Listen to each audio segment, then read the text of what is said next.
Granular sodium chloride, or road salt, common table salt, was first used in the United States in 1938 on an experimental basis to de-ice roads in New Hampshire.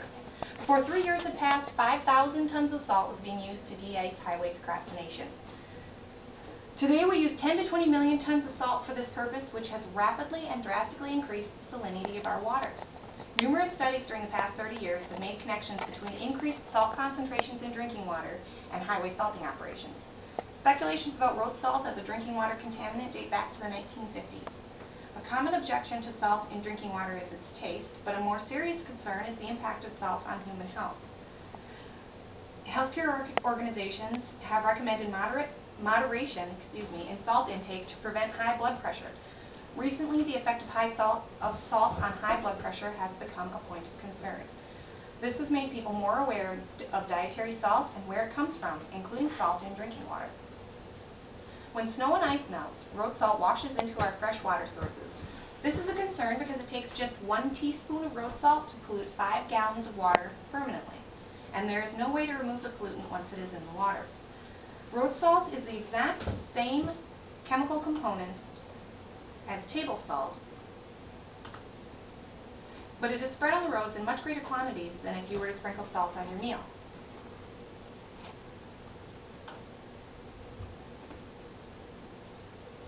The composition of salt is approximately 40% sodium and 60% chloride. The human body requires some sodium for proper functioning, but too much can cause health issues, and chloride is a well-known water pollutant. The U.S. Environmental Protection Agency has set limits on chloride levels in water, but not sodium levels, and both are harmful to aquatic organisms in high concentrations. A study done by researchers at Bard College in New York revealed that even slight increases in salinity retard the growth of mayflies. Sodium is a dietary necessity because it enables the body to regulate fluids and transmit electrical impulses in the nervous system and muscles. For healthy adults, the daily recommended safe intake of sodium is 500 milligrams per day. But according to the Surgeon General, the actual average sodium intake for adults is estimated to be 4,000 to 6,000 milligrams daily. Even though it is a dietary essential, excessive sodium intake has been linked to hypertension or high blood pressure. Hypertension is a major risk factor for cardiovascular disease and death in the United States. Most medical researchers agree that moderate sodium restriction can reduce the risk of hypertension in the U.S. Aside from the impact of high sodium intake on human health, there are several other concerns about road salt polluting water. Road salt can damage metal and concrete, contaminate drinking water, damage roadside vegetation, and accumulate in streams, lakes, reservoirs, and groundwater, harming aquatic plants and animals. Research shows that road salt is accumulating in our waterways, even in relatively rural areas.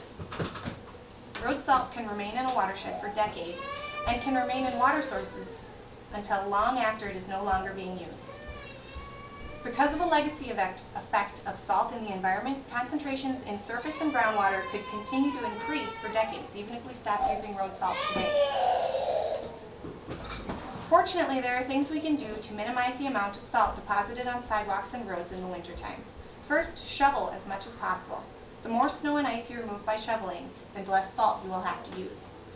Next, know the temperature at which your particular melting agent will stop working. Most salts stop working at 15 degrees Fahrenheit. Also know that more salt does not mean more melting.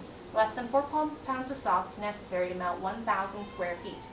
Lastly, sweep up any extra salt after it has done its job. If salt is visible on dry pavement, it is no longer doing any work and will be washed into water sources. In Minnesota, which receives an estimated 500,000 tons of salt on the roadways each winter season, legislators and Department of Transportation officials are working together to approach winter de-icing with a less is more mindset. According to the Star Tribune, Prior Lake, Minnesota has cut its use of salt by about 60% in the last few years, and many other communities throughout the state are using the same methods to reduce the amount of salt distributed. Salt is still used, but the city has been working at applying it in a way that helps it stick to the roads, which means less is needed to be effective. One method used is pre-wetting, which means spraying the salt with brine as it's dropped. This helps it stay on the road, meaning only half of the amount of salt is used. Also, salting trucks are utilizing radios to communicate with passing trucks, asking them to slow when passing, which stops the newly applied salt from being blown off the road. Additionally, brine, magnesium chloride, and a sugar beet byproduct are mixed to create a supermix that often does the job just as well as rock salt, but contains much less chemicals. The mix was applied in an area of Prior Lake where chloride levels were alarmingly high, and this resulted in chloride levels being cut in half.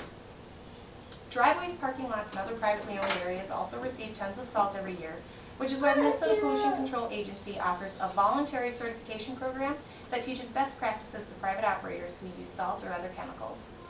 And more than 1,500 drivers have been certified already.